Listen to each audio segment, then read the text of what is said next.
Para sa mga pulpul, para sa mga abusado, arogante, walang kwentang nilalang, nagtatago sa titulong public servant, empleyado ng gobyerno o politiko at kahit sino ka pa, yan ang tunog na lalatay sa'yo. Walang sisinuhin, walang sasantuhin, basta't tiwali, gigisahin ni Percy Lapid. Si Percy Lapid, dito sa Lapid Fire. Lapid Fire! Percy Lapid, matapag na sandigan ng mamamayan, pader na di kayang gibain, ni naman kahit mga ulupong sa pamahalaan. Lapid Fire! Lapid Fire! Lapid Fire! Dito sa DZRJ, 8:10 AM. Magandang umaga. Congratulations. Tagahanga mo kami. Hindi mo lang nakakuha. Matagal na kami nakikinig sa'yo. Kasi magandang programa mo. Bukod sa mayroong tinatalakay na tama sa bayan, mayroong humor. At saka bilib ako sa'yo. Kasi nung minsan, parang nagagalit yung babae sa'yo. Pero hindi mo pinatulang, cool ka lang. Ang ganda ka. Tira mo ka ako yung si Percy ka. Magaling talaga. Talagang kaka ko. Maganda ka makiharap sa tao. Congratulations. Babati lang ako sa'yo at more power. Keep it up. Percy Lapid Fire! Percy Lapid Fire!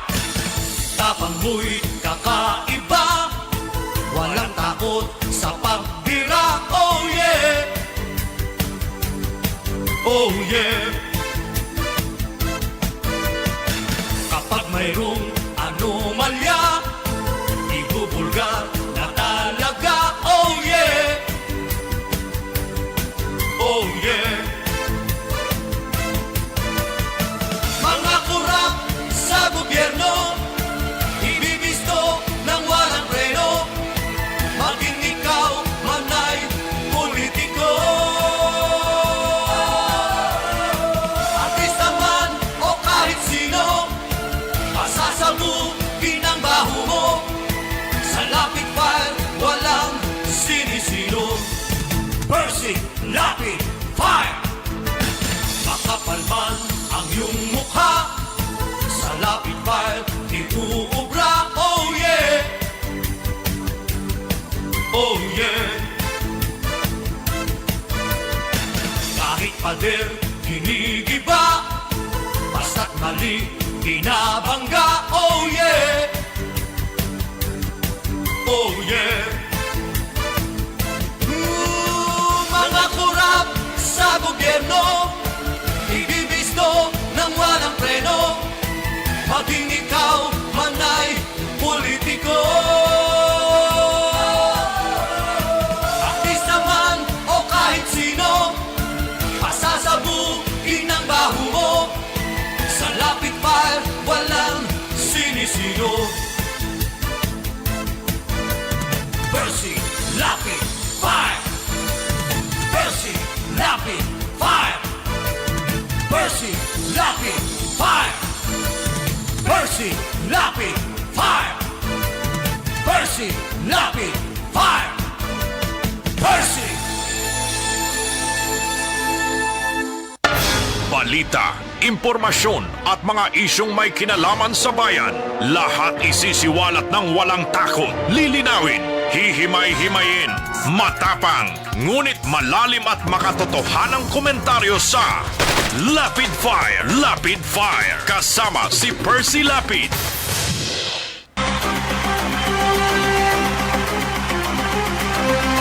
Magandang gabi po mga kaibigan. Muli pong sumasa inyo ang palatuntunang Lapid Fire. Tayo po'y napapakinggan Lunes hanggang Biyernes, pagsapit po ng alas 10 ng gabi hanggang alas 12 ng hating gabi. Dito po yan sa makasaysayang himpilan ng DZRJ 810, ang Radyo Bandido. Tayo po ay sabayang napapanood sa Channel 224 ng Sky Cable at sa mga gumagamit po ng TV Plus at Digital Boxes. At sa buong mundo po naman tayo'y nasusundan sa pamamagitan po ng live streaming sa FB. At sa gawing kanan po niyan, meron tayong chatroom, maaring itype ang mga reaksyon na ating pong babasahin sa kabuuan ng ating pagtatanghal. At dito po naman sa ating impilan, meron din tayo mga landline at text line kung saan maaaring ipadala at itawag ang inyong mga reaksyon.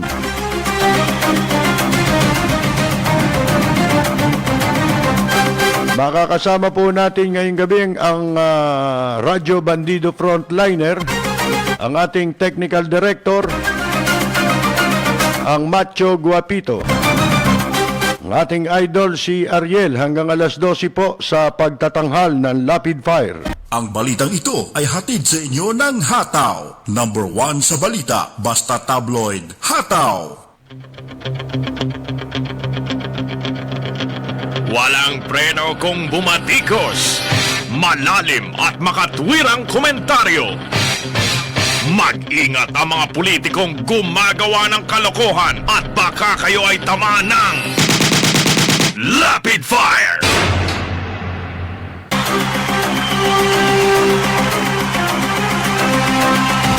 Sinampahan na po ng kaso ng National Bureau of Investigation yung pong mga pumatay o nakapatay dito po sa dating sundalo na may nilabag daw na protocol sa sa pinatutupad ng ating pamahalaan.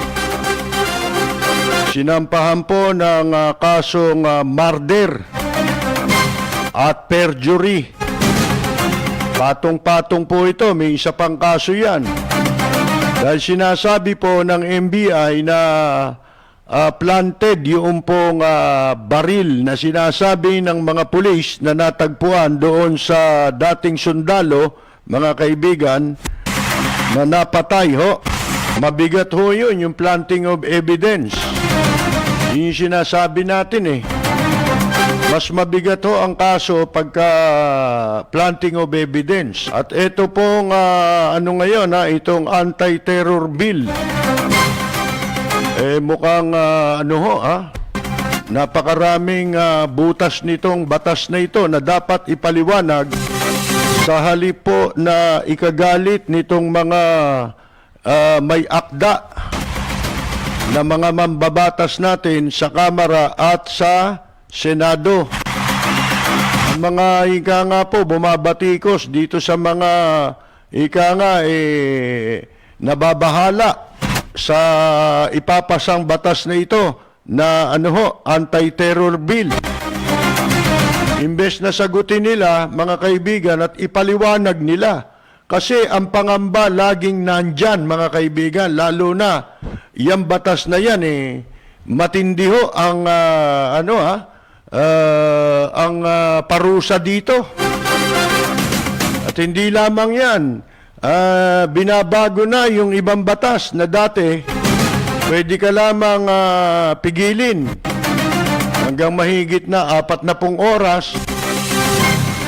Ngayon po, mga kaibigan, 24 na araw pwede kang pigilin nang walang naisasampang kaso sa iyo. At hindi ho maliwanag dito, mga kaibigan, kung ano-ano ang definition ng terrorism at terorista. At sino yung mga terorista na tinutukoy sa batas na ito. At ang pinakamabigat po niyan, mukhang ito'y unconstitutional.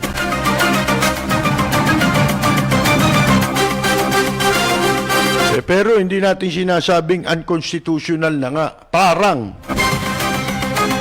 Dahil mamaya, babasahin natin ang ilan sa mga probisyon sa saligang batas na posibleng ika nga po nilabag nitong batas na ito. Ang isang batas o anumang batas na yan kapag kalabag yan sa saligang batas o may nilalabag na probisyon sa saligang batas, walang kabuluhan ang isang batas. Paglabag yan sa saligang batas, dapat ang mga gumagawa ng ganyan ay tinatanggal sa pwesto.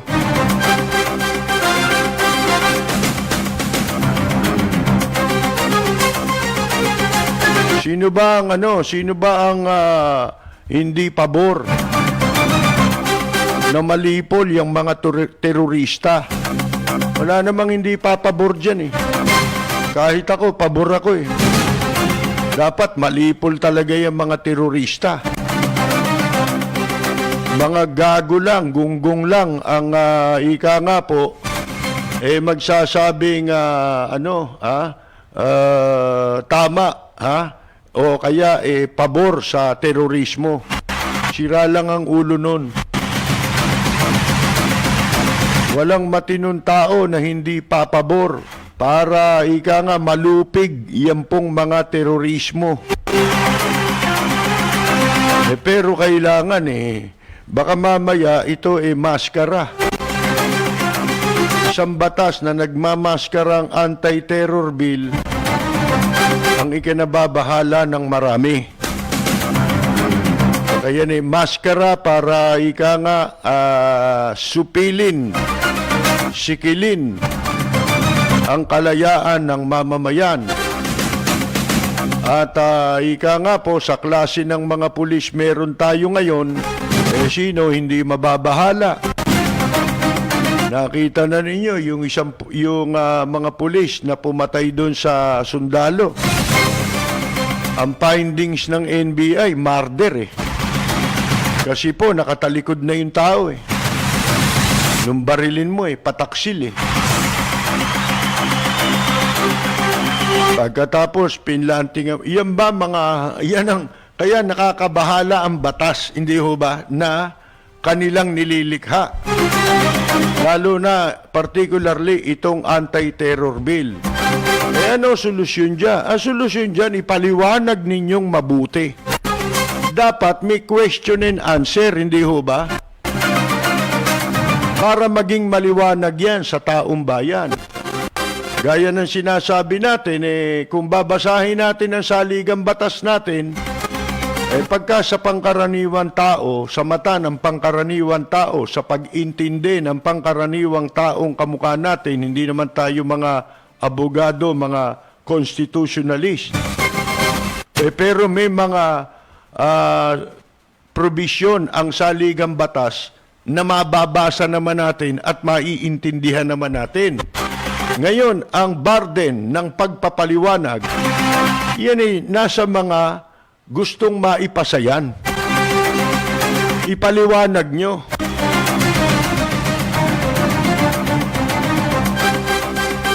Sinasabi naman lang niya, hindi niya malalabag ang free speech, ang malayang pamamahayag.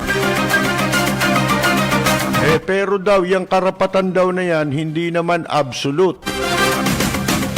Totoo yun. Talagang walang absolute sa kalayaan ng pagsasalita.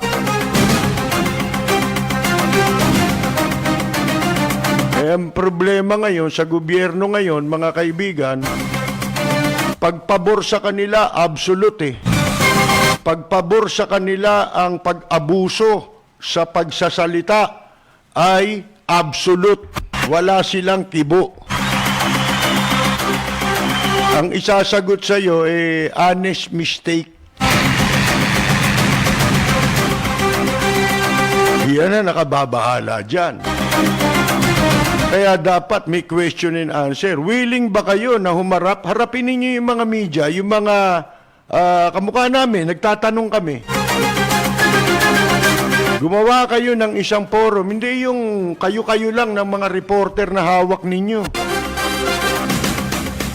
Diba? Kailangan maging maliwanag sa taong bayan. Asa ng mga boundaries nito? Asa ng protection ng taong bayan?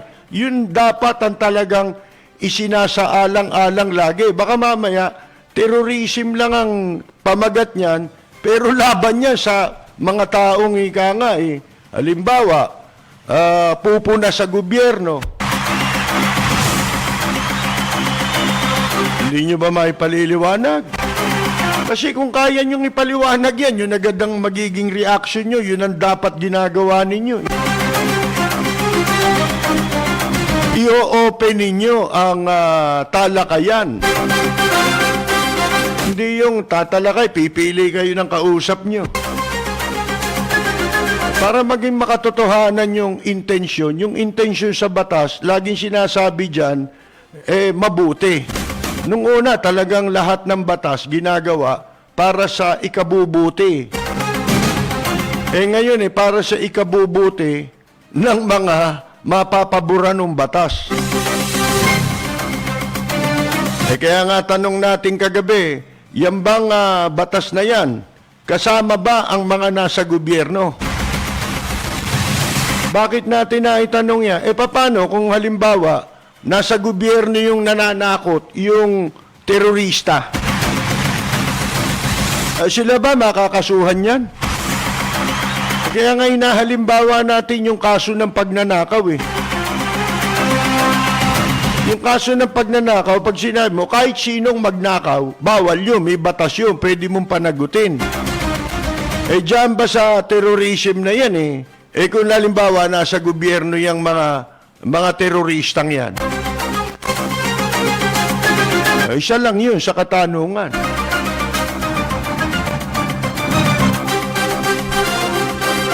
Free speech sabi ni Ike Losada, ni Harry Roque.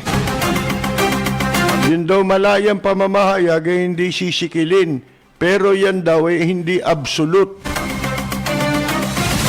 Ibig sabihin nung hindi absolute, hindi yung walang hangganan. Lahat ng bagay sa mundo may hangganan yan. Kaya lang, ang napupunan natin, kapag ka yung terorismo pabor sa mga nakaupo, tahimik sila. Kahit sino, pwede mong takutin. Pag hindi pabor sa kanila, sasabihin lang, hindi absolute ang freedom. Yun ang mahirap. Double standard lagi.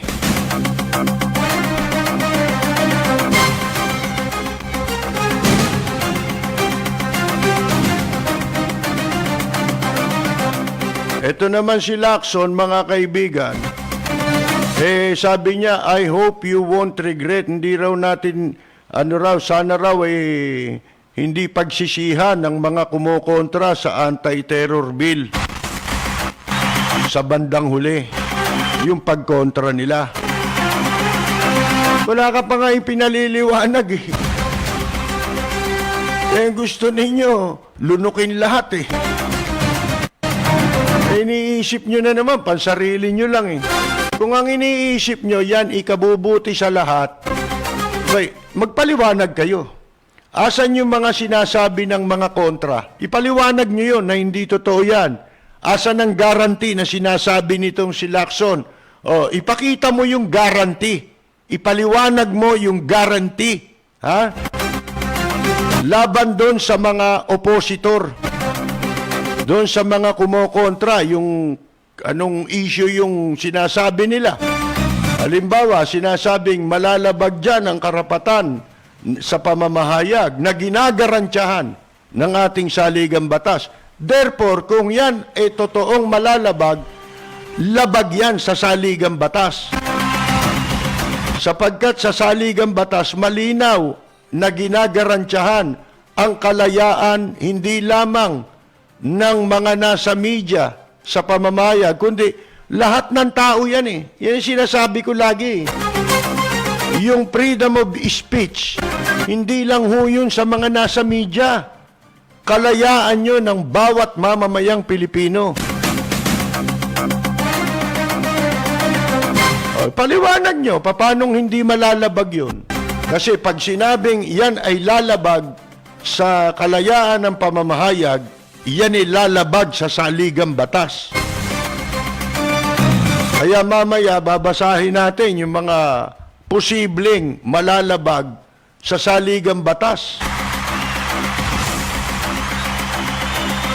Paliwanag nilang hindi lalabag yun sa saligang batas, di ba? Ano man batas, hindi pwede yan. Basta sabi ko sa inyo, pag kontra sa konstitusyon, unconstitutional yan. Walang batas na unconstitutional dapat.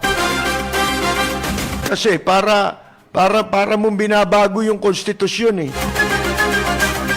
ang pagbabago ng konstitusyon may proseso, hindi ho ba? Hindi naman kayo mga appointed na baguhin yung saligang batas. Hindi naman kayo inelect, hindi naman kayo ibinoto para ninyo baguhin ang saligang batas. Ibinoto kayo, yun ang mandato nyo para gumawa ng batas ayon sa sinasabi ng saligang batas o naaayon sa saligang batas. Meron ho tayong papanoorin mamaya, ipanonood namin sa inyong isang video, isang sabi nga natin, kalupitan sa mga maliliit na mamamayan. Ito, pinagbabawal ng batas. Makikita ninyo bakit hindi mababahala ang mga tao dyan sa anti-terror bill na yan? Kung yung mga simpleng bagay, nilalabag, di ba GCQ, ang order dito, ang utos dito, ang batas dito ngayon, under, pandemic, bayanihan, Heal as One. Sang-ayon sa batas na yan, mga kaibigan, nakapaloob dyan na walang pwedeng palayasin sa kanilang mga inuupahan. Pero ito, mapapanood ninyo, kalunos-lunos. Lapid at sa mga listeners ngayon, binabati ko ang inyong programang Lapid Fire sa matapang at makatotohanang pagbabalita. Lagi po nating pakinggan ang programang Lapid Fire ni Ka-Percy Lapid. Ito po ang inyong katrupa at kaibigan, May Pacquiao. Maraming salamat po. Balita, impormasyon at mga isyong may kinalaman sa bayan. Lahat isisiwalat ng walang takot. Lilinawin, hihimay-himayin, matapang, ngunit malalim at makatotohanang komentaryo sa Lapid Fire. Lapid Fire. Kasama si Percy Lapid. Ito, katulad nito sila, may mga may mga legislator na binawi nila yung pagpirma nila dyan sa batas na yan. Ayaw na nila na ma-identify sila dun sa batas na yon. May pangamba rin sila. Alam niyo kung bakit? Itong si Lacson nagsasalita na pagsisisihan daw. Hindi. Mas mahirap naman pagsisihan kung huli na ang lahat. Di ba? Kailangan imbentuhin natin yung pagsisisi sa una. Kasi laging ang pagsisisi nasa huli. Sabi nyo lang yan Ang katunayan, wala ng credibility ang mga mambabatas natin. Paano yan? Ano ba ipupusta ninyo? Halimbawa yan nakapinsala yung batas na yan, na ipasa, ganap na naging batas. Halimbawang may mga na-appear yan. Ano ba ang pwede ninyong responsibilidad na akuin? Hindi ba? Para kayo naman ang panagutin. Sige nga, meron bang kaakibat yung pagpapasa ng batas na yan na responsibilidad at pananagutan sa panig ng mga nagpasa niyan na pananagutan nyo in case na merong malabag ang karapatan dyan sa ilalim ng saligang batas? O eto, merong mga abogado nga nagsasabi, grupo ito ng abogado, hindi ko sinasabing yung pangamba nila, yun ang paniwalaan natin. Pero, obligasyon ng mga gumawa ng batas na ito at ng mga mambabatas na sagutin ninyo at ipaliwanag ninyo. Ano ba yan, anti-terrorist? Sino ba tinutukoy niyan? Tinutukoy niyan, masyadong malawak mga kaibigan hindi naiintindihan ng tao yan. Na sa bandang uli, hindi sila aware na may ganyang batas na pwedeng gawin sa iyo yan. At kahit aware ka, pwede pa rin siya yung gamitin yan. Ang sinasabi nitong grupo ng mga abogado, isang grupo lang naman ito. dapat pasinungalingan nyo. Hindi totoo yan. O, sabihin nyo gano'n, di ba? Ano sinasabi nila? Ang mga banta raw, nakaragdagan, na ibinababala nitong mga abogado na grupo, tinatawag silang National Union of People's Lawyers. Pagpalagay na natin, ako siguro, suspecha ko mga kaliwa ito eh. Pero ganun pa man, may obligasyon pa rin ng gobyernong ipaliwanag ito dahil, paano kung totoo ito yung sinasabi nila? Hindi bale kung gamitin nyo yan talaga dun sa mga komunista, yung mga ika nga po nagpapagulo sa ating gobyerno. Mga kaibigan, ito sinasabi nila nakakatakot, yung mas mahabang, yung lengthier surveillance operations. Wiretapping and recording of private communications. Accessing of databases. Sa computer yan, yung mga personal mong kwan, bubuksan nila. Examining bank records. Property mo yan, di ba?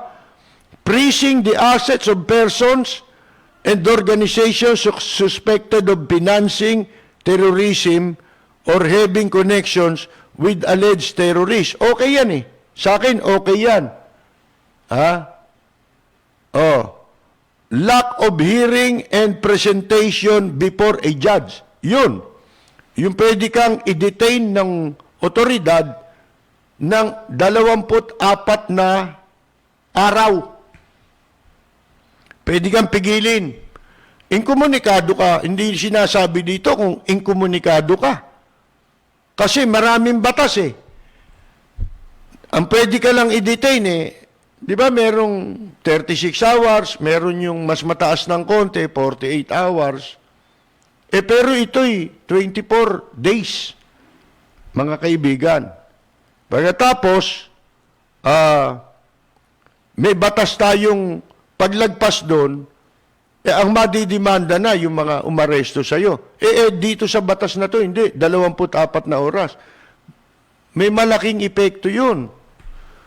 Kasi sa 24 hours, pwede nang mag-fabricate ng mga kaso laban sa iyo Masyado nang matagal yun para ang mga nag-aakusa sa iyo gawang ka ng mga maling paratang.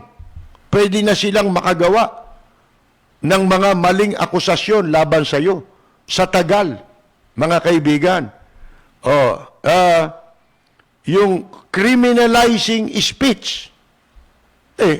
Criminalizing speech, meron na tayong libel Meron pa kayong pinasa, cyber libel. Di ba patong-patong na mga batas? Dito lamang sa criminalizing speech. Ito sinasabi sa saligang batas Basahin natin yung ilang probisyon ng saligang batas na nasasaad po sa Article 3. Ito yung Bill of Rights. Sa Article 3 ng Bill of Rights, napakarami ritong karapatan ng mamamayan na ginagarantyahan sa saligang batas. Sa Section 1, Article 3, lahat itong babasahin natin. No person shall be deprived of liberty, of life, liberty, or property without due process of law. Nor shall any person be denied the equal protection of the laws. Mga kaibigan. Kasi in place naman ang mga, ang mga batas laban sa anumang violation. Halimbawa, ano bang batas pa ang kailangan mong likhain? Na kailangan kang lumikha nitong anti-terror bill na ito, mga kaibigan. Unang-unang ipaliwanag ninyo. Samantalang ano ba ginagawa ng mga teroristang yan? Pag nagpasabog Di ba? Terorismo yan. Nakapatay. Pumatay ka. Dalawa lang yan eh. Murder o homicide. Di ba? O kaya maramihang pagpatay. Genocide. Kamukha nung sa Maguindanao Massacre. Mga kaibigan. O, di ba may mga pananagutan na yan sa under the law? At saka hindi maliwanag dito kung sino ba yung mga tinutukoy yung kuha na yan, terorismo. Hindi eh. Pwedeng gawin sa'yo, halimbawa, na markahan kang terorista. Ha? Pwede nilang gawin yun. Oh. Ngayon, ipaliwanag nyo na hindi magagawa yun sa batas na ito. Ayan ang mga pangambe. Oh, ito sa Section 2. The right of the people to be secure in their persons, houses, papers, and effects against unreasonable searches. Oh. Of whatever nature and for any purpose shall be inviolable. Hindi pwedeng labagin yun. Yung bahay mo, papasukin ka. Ngayon nga, ginagawa yan, di ba? Wala yan. Kita ninyo itong quarantine, mga kaibigan. Pinapasok dun mismo sa property. Di ba yung isang pulis doon sa Cavite, ganun, reserve officer, pumasok siya ron sa property. Oh, sinisita niya yung tao nasa loob ng property. Oh, ito and no search warrant or warrant of arrest shall issue except upon probable cause. Kung may probable cause lang, to be determined personally by the judge. Judge ang magsasabi. After examination, under oath, or affirmation of the complainant and the witnesses. Oh, may pagsang-ayon ng complainant at ng mga testigo. He may produce, and particularly describing the place to be searched and the persons or things to be seized. Dapat lahat ito secured. Itong mga binabasa nating provision sa saligang batas, dapat ay protektado ito doon sa sinasabi nilang anti-terror bill. Hindi ito dapat malabag dahil ito'y saligang batas. Kaya natin binabasa ito. Baka mamaya yung anti-terror bill na yan ay sinasaklawanan niya ang kapangyarihan ng ating saligang batas. Kaya natin ito binabasa. At sa palagay ko, yun din ang purpose o yun din ang nakikita nitong mga tumututol, yung constitutionality nito pong batas na ito. O sa Section 3 naman, the privacy of communication and correspondence shall be inviolable. Hindi rin pwedeng labagin, except upon lawful order of the court. Maliban ng merong kautusan ng hukuman or when public safety or order requires otherwise. Kapag yun ang kaligtasan na ng publiko, ang nakasalalay as prescribed by law. Oh. Sa number 2, Section 3.1 yun 2, any evidence obtained in violation of this or the preceding section shall be inadmissible. Oh. For any purpose in any proceeding. Lahat anya ng ebidensya na makukuha, makakalap, na labag, dito sa sinasabi ng saligang batas ay hindi po tatanggapin sa anumang paraan, sa anumang hukuman. Yan ang ibig sabihin niyan, mga kaibigan. Inadmissible. Marami pa ho yan. Pero ito, yung sinasabi nilang, ang isa sa pangamba, kaya sinasabi nito si Ike Losada, Harry Roque, na hindi malalabag ang kalayaan sa pagsasalita. Sabi mo lang yun. At sabi pa nga niya hindi naman daw absolute ang kalayaan sa pagsasalita. Totoo naman yun. Wala naman nagsasabing absolute yun Pero, sinasabi mo lang yan na hindi absolute tuwing merong kontra sa gobyerno ang sinasabi. Pero, kapag sang-ayon sa mga nasa gobyerno ang sinasabi, kahit na anong klaseng pananakot, paninira, di ba nangyari ito doon sa kaso nung nagbanta kay Presidente Duterte? Hinuli kaagad. Ilan yung kaagad yung hinuli? Bakit yung kay Leni Robredo hindi hinuli? Bakit yung kay Angel Locsin hindi hinuli? Mga kaibigan. Yun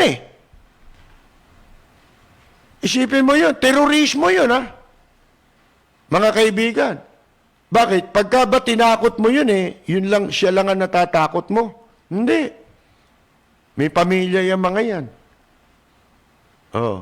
Bakit hindi nahuhuli? Meron na bang mekanismo ang ating mga law enforcement agency para maging automatic sa kanila yung pagtugis, lalo na sa mga gumagamit ng social media na irresponsable? Wala naman Kailangan magrereklamo ka pa At ang masama, pupunta ka sa kanila, ang tagal niyan, yung prosesong yan, titignan nila, punto na yung account. Bago matapos yan, baka naisara na yung account Wala ka nang hinahabol di ba? Sa tagal ng proseso. Pero pagka gustong gawin ang kanilang trabaho, nagagawa. Katulad yun, yung nagbanta kay Presidente Duterte. Di ba? Ilan yung hinuli? 2 yata magkakaibang lugar pa Ang maliwanag kasi sa saligang batas, ito tatapatin ko kayo. Yung kasong libel, yung libel yung dating libel. Mga kaibigan, unconstitutional yun Di ba? Yung mga libel na ginagamit laban sa mga nasa media, ang totoo niyan, unconstitutional yan Matagal nang ginawa yung batas na yan, pero labag sa konstitusyon kung tutuusin ninyo Bakit? Nakalagay sa konstitusyon na no law shall be passed abridging the freedom of speech, of expression, or of the press, or the right of the people peaceably to assemble and petition the government for redress of grievances. Wala anyang anumang batas ang dapat likhain na magpapakipot sa kalayaan ng pamamahayag, pagsasalita. Yan yun Kung tutusin ninyo, labag sa konstitusyon yun Kaya, hindi mo masasabing ito'y constitutional. Itong anti-terror bill. Sana in-identify na nila. Sino ba itong mga kinatatakutan ninyo? Sinasabi, very timely raw itong maipasa itong batas na to. Katunayan, urgent bill ng presidente yan. May mga pangamba nga na baka ito'y armas para patahimikin ang lahat upang wala nang makapagsasalita o makapagtatanong man lang, bakit ganito? Bakit ganyan? Katunayan, may report ang United Nations, masama ang sinasabi tungkol dito. sa anti-terror bill. Wala naman kayong ibang option eh. O wala namang ibang hinahanap sa gobyerno sa mga gumawa ng batas na ito. Kung hindi, ipaliwanag nyo face to face. Punto por punto. Sagutin ninyo kung totoo yan. Lagi natin sinasabi sa mga nakaraan na ang batas, mga kaibigan, di ba? Dapat yan maliwanag. Kagabi may nag-comment nga pero late ko na nabasa. Patatapos na tayo nung nakita ko Tapos na ako magbasa patapos na Si Maria yata yun, Maria Cruz ba yun? Ang sabi niya, ang batas natin, Ten Commandments. Totoo yung sinasabi niya. Lahat ng batas ng tao, batas natin dito, naaayon lang naman lahat yan, kinuha lang naman natin yan lahat sa Ten Commandments Di ba? Sa Biblia rin di ba? Yung Ten Commandments, yung bawal pumatay, di ba? Kaya may batas tayong bawal pumatay, di ba? Pero ito, naalala ko tuloy si attorney, yung namatay na abogado, si attorney Alan Pagya, kapag tayo nagsasalita, tumatalakay tayo, inuusisa natin ang batas. Ang sabi niya sa atin, tama ka, na yung batas dapat maliwanag. Di ba? Kasi nakita mo, maraming batas na ipapasa nila. Wala pang ilang taon, binabago. Hindi malinaw. Di ba? Kaya binabago. Ito lang, hindi malinaw yan Kaya dinadaan nila sa defensive ang kanilang attitude. Sila Lacson, sila Soto, sila lang ang nag-uusap paano naman yung garantiya sa kaligtasan ng mamamayan laban sa batas na yan na hindi mo maisasantabi na pwedeng gamitin sa pag-aabuso, pang-aagrabyado, pang-aapi sa tao. Hindi mo ba? Nandun lagi yung possibility na yan Kaya dapat ang batas malinaw. Klaro. Dahil kung hindi malinaw ang batas, wala yan. Kaya nangyayari, karamihan sa mga batas, ilang taon pa lang naipasa, babaguhin na naman. Aamendahan na naman. Dahil hindi malinaw. Hindi nila nakuha kaagad yung mga dapat nilang pinakinggang katanungan bago ipasa ang batas. Halimbawa, yun lamang konstitusyon, di ba? Yung konstitusyon, pag babaguhin mo yan, di gagawin nila, yung draft. Magkakaroon niya ng mga forum Patunayan, dapat ang proseso dyan, naglalabas ng primer. Hindi lang sa English, pati sa Tagalog. Hindi ba? Para yung hindi nakakaunawa sa wikang English, maunawaan nila kung ano mga nasasaad sa saligang batas. Ang tawag doon, primer. Bago kayo mag-plebisito. Ganun yung proseso na ginawa dito sa Constitutional Commission ni Cory. Itong batas na ginagamit natin ngayon, itong saligang batas natin ngayon. At ganun din yung dati. Yung sinundang konstitusyon yan, yung mga sinundan. Mga kaibigan, bago ipasa yan, ay dadaan sa talakayan yan. Pag-uusapan yan, sasagutin nila bagamat may primer na, maliwanag na ang saligang batas, marami pa rin tanong. Hindi ho ba? Oh. Obligasyon nila yun eh. Ngayon, ako kung tutusin ninyo sa pagbabago ng saligang batas, wala namang problema dyan eh. Sa akin, ang hindi lang natin sinasangayunan ay yung kapag babaguhin ang saligang batas na ang tao ay mawawalan ng karapatan na magpasya para pumili ng sarili niyang kinatawan. Para kumatawan sa pagsulat ng saligang batas. Pwede naman tayo dyan eh. Pero dahil may mga politiko nakasangkot sa paggawa ng saligang batas, alam ba ninyo kung sino ang dapat gumawa ng saligang batas? Hindi mga abogado.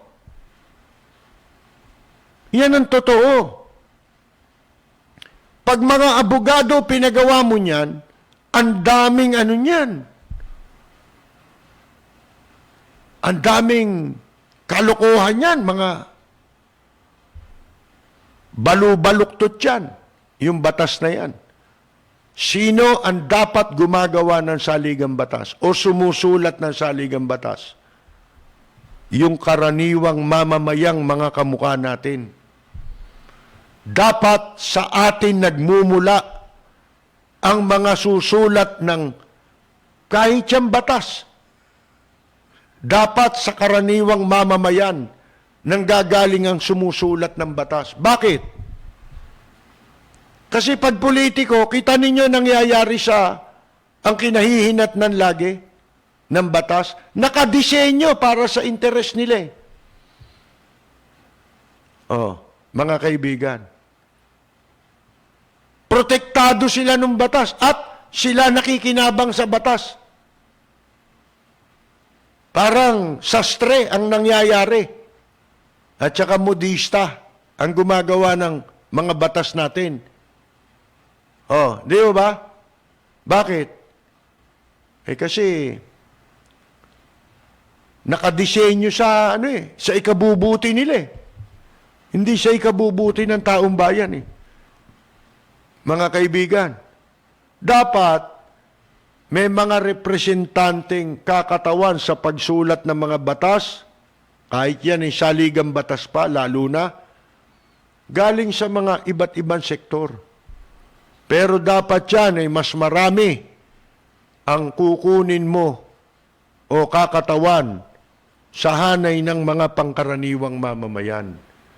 Bakit? May isip din naman tayo Dahil yan ay para sa atin. Yan ang magbibigay ng proteksyon sa ating mga mamamayan. Yang ating saligang batas. Kaya tayo rin ang nakakaalam kung ano ang mabuti para sa atin. Hindi yung mabuti para lang sa mayaman. Hindi yung mabuti para lamang sa mga makapangyarihan at mga politiko. Di ba? Yung sinasabi natin, yung OWA lang yung OWA. Ang dapat nakaupo dyan, alam nyo kung sino? Mga OFW. Kung sino yung may-ari ng pera, ang dapat nakaupo dyan.